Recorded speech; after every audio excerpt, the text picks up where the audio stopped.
ये जो बच्चियाँ हैं ना, इनको जो असल एक बात आज के दौर में सीखने की ज़रूरत है, क्योंकि आजकल ना मेंटल हेल्थ के चैलेंजेस बहुत बढ़ गए हैं। तो लड़कों को भी स्किलफुल होने की ज़रूरत है फॉर दैट मैटर, और लड़कियों को भी होने की ज़रूरत है। और लड़कियों को जो ख़ास एक चीज़ सिखाने की आजकल के दौर में ज़रूरत है, वो ये है कि you should be able to identify abuse in the marriage. यानी एक वो जो लाइन है ना कि कहाँ पर अब्यूज़ नहीं है, मैंने बर्दाश्त करना है। क्योंकि हमारे बच्चे ना कंफ्यूज हो गए हैं। एक वो दौर था जब मेरी शादी हुई थी, उस ज़माने में कहा जाता था बेटा तुम्हारा जनाजा ही यहाँ से निकल गया है। बिल्कुल। अच्छा, अब उसका एक ऑपोजिट आ गया हुआ है कि बेटा एक लफ्ज़ भी बोले तो वापस आ जाना। हाँ बिल्कुल, एक ऐसी बात है। दोनों चीज़ें बैलेंस नहीं है ना। तो इसमें बैलेंस इस तरह से आ सकता है कि आप अपनी जो यानी कि पूरा वो समझें कि कहाँ तक अल्लाह ताला ने कोई मुझ पे फ़राइज़ रखे हैं, कोई मुझे हकूक़ अदा करने हैं, उस लाइन को मैं ब्रीच नहीं कर सकती। अल्लाह को हमने जवाब देना है ना end of the day.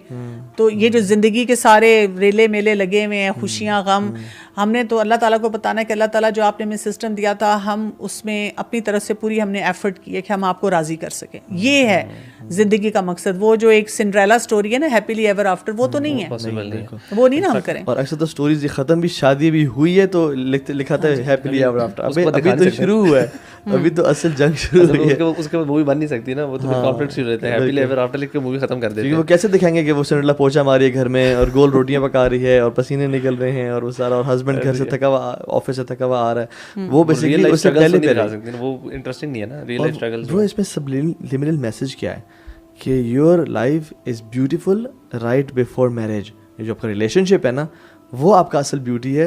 When this happens, उसके बाद आप जाने आपका रब जाने। सो जैसे आपने बात की, the first point is we should be careful in deciding who to get married और नॉट, और उसमें क्या क्या क्वालिटीज़ होनी चाहिए। हम सबसे बड़ी जो पहली गलती करते हैं, खैर ये पूरा टॉपिक है, हम इसमें भी नहीं जाएंगे, हम अभी मैरिज के अंदर आएंगे, कि आप जिससे निकाह कर रहे हैं, आपने देखा सही कि ये बेसिकली इसकी आईवी लीग से पढ़ा हुआ है और कॉर्पोरेट जॉब कर रहा है और 5 लाख कमा रहा है और घर माशाल्लाह F10 में बड़ा घर है, लेकिन ये नहीं देखा कि उसका अखलाक कैसा है, उसका अपने छोटे भाइयों से रवैया कैसा है, उसके दोस्तों से रवैया कैसा है, उसमें हैबिट्स कैसी हैं।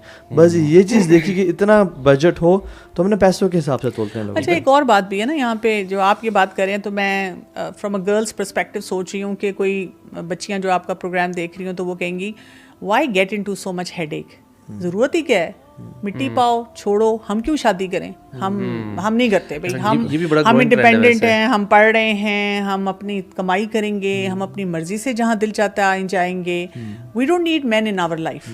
अब ये भी एक देखें कि उसका एक रिएक्शन निकल आया ना, कि जब हम ये भी कह देते हैं कि भी बहुत सोच समझ के फैसला करना है, बाद में पोचा भी लगाना है, बाद में रिस्पॉन्सिबल फैक्टर्स भी हैं, लड़के भी आजकल यही फिर पेरेंट्स को कहना शुरू कर देते हैं।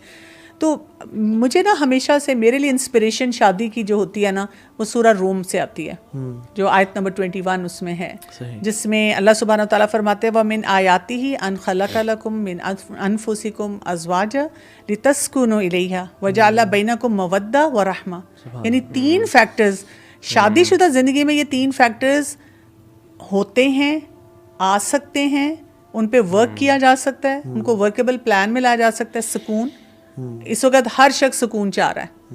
दूसरी कोई चीज़ चाह रहा है, मोहब्बत, मवद्दा। तीसरी चीज़ रहमत, ब्लेसिंग्स हो, एक हम अच्छी ज़िंदगी गुजारे। तो वो जो आपका शुरू का सवाल था ना, आइडियल, अगर हम वाकई उसको डिफ़ाइन करना चाहें ना, तो ये 3 चीज़ें शादीशुदा ज़िंदगी में मिलती हैं अगर हम उन पैरामीटर्स को, उन स्टैंडर्ड्स को मैच करें। एग्जैक्टली। इसमें इवन जो अभी हम सिलेक्शन की बात कर रहे थे, वो जो नबी सल्लल्लाहु की हदीस है जिसमें उन्होंने 4 चीज़ों का जिक्र किया कि आप लीनिएज को देखते हैं, आप उसकी खूबसूरती को देखते हैं, आप उसके माल और उसकी दीन को देखते हैं, और दीन को सबसे ज़्यादा प्रेफरेंस देनी चाहिए। अच्छा, इस पे भी कुछ काफ़ी लोग मैंने देखा है कि लोग दीन को देखते हैं, और दीन में ना उनका क्राइटेरिया बड़ा अजीब है। दीन में वो औरत के अंदर हिजाब और निकाब देखते हैं और मर्द के अंदर दाढ़ी देखते हैं, दाढ़ी और पांचे। सही बात है।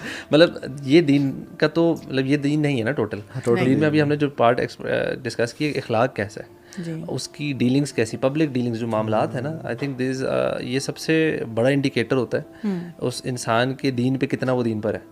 इफ़ ही इज़ उसके जो जिन लोगों के साथ वो उठता बैठता है उनके साथ मामलात में ऊंच नीच करता है, कहीं भी थोड़ी बहुत गड़बड़ है, उसका गुस्सा बहुत सवेयर और वो फ़ौरन निकाल देता होता है, जहाँ उसको आता है कुछ लैंग्वेज पे कोई कंट्रोल नहीं है। These are big big question marks. अच्छा देखिए, अब यहाँ पे खुर्रम ये बात भी है, वो जैसे हम कहते हैं ना कि हम असेस करते हैं अपने आप को ऑन आवर इंटेंशन और दूसरे को असेस करते हैं ऑन द एक्शन। हम कहते हैं मतलब मैंने तो अगर मुंह भी बनाया ना तो मेरी नीयत बड़ी साफ थी, तो दूसरा इंसान ना उसकी नीयत साफ नहीं हो सकती क्योंकि उसने ये एक्शन किया था।